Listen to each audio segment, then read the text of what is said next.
So the mission today is something for me very special, because I owned one of these. Unbelievably, I would have been about 18 or 19 years old back in, I don't know, 1985 or something like that. And I had a twin cam Europa, which for a young guy at the time was incredible. This was the first mid-engine GT car. Chapman really knew what he was doing with the philosophy of simplicity and then add lightness. A ballistically quick car. And this one's just come up for sale. And this one, I have to say, this is a driver's car for sure, because the previous owner of this has spent all the money on making the thing effective, as we'll see out on the road. It's got all the right bits on it. And although normally, I guess, you've got about 125 horsepower with the twin cam, when you've got a car that only weighs in at, say, 750 kilos or something similar, you've got a recipe for ballistic performance. We're talking 0 to 60, probably just under 7, maybe 6.5 seconds even. I think the top speed was something like 123 miles an hour, but actually that's not what makes these Europas special. It was designed to be a GT car. I think it was Motor Magazine back in the day said it's like a Formula One for the road. And they absolutely are. And the truth is, I've hankered after one, having another one ever since. Amazing thing. This really is, was and still is actually, the ultimate racing driver's road car. Why? Mid-engined, and the engine set low in the car. Rear-wheel drive. Essentially, you got a chassis construction, brilliant handling. The Lotus engineers won multiple world constructors and drivers championships in Formula One by knowing exactly how to make a car steer and point. The communication through the steering wheel on one of these, you'd have to be driving a Formula Ford like the one that we recently sold. You'd have to be driving something like that to have something better in terms of driver feel. It's an unbelievable car, right? There is no question about it. This is a racing driver's position. It's just perfect. The ratio of heel to hip, the support for the back of the seat, where the controls are, the gear change, view from the cockpit to place the car. This is perfection.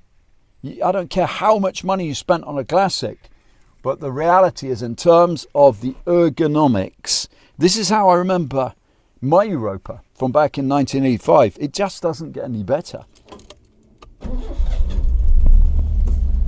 Amazing. Fires up straight away. That's quite impressive. Seatbelt. Well, it's been 35 years since I've driven a Europa, and I have to say it doesn't disappoint. It's exactly as I remember it being. It's like driving a single-seater race car, but you've got an extra seat so you can take a friend with you. Amazing.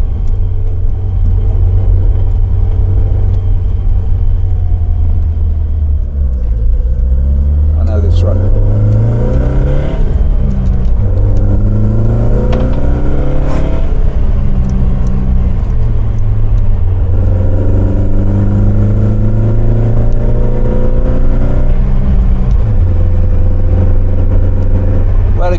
On the Europa is that it drives straight, the engine's very smooth, water temperature is good, oil pressure is good, brakes in a straight line, it does all the things it should do.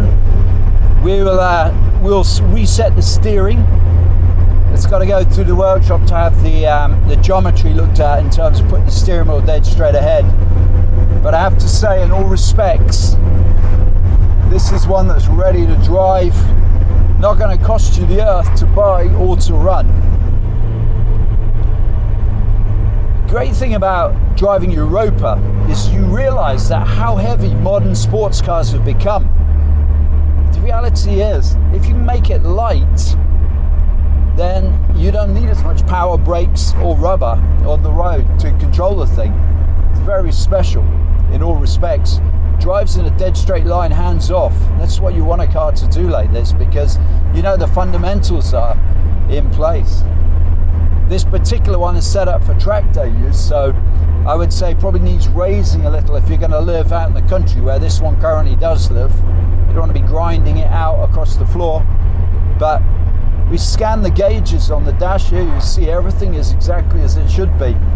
Good temperature, we got good oil pressure, the car sounds and feels fantastic. Started first time, which is a bizarre thing. Got a choke, whatever one of those is.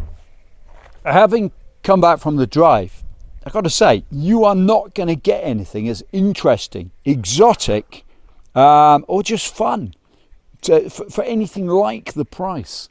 As a classic car, as a driver's car, it's in a league of its own. There's no doubt about it. Okay, it's not for everybody, but for the right person, for a driver, it's just light years ahead of anything remotely at the price range. Mid-engined, rear-wheel drive, 700 and something kilos, and 120 horsepower twin cam Lotus engine. The formula is perfect. This is, as I said in the beginning, this is a single seater race car wrapped in a GT body, and to my eyes a beautiful one at that. And this is your entry level supercar, and I use that term advisedly. It's bandied around a lot, but this really is a supercar in so many respects. It's superb, and it'll be gone in no time at all.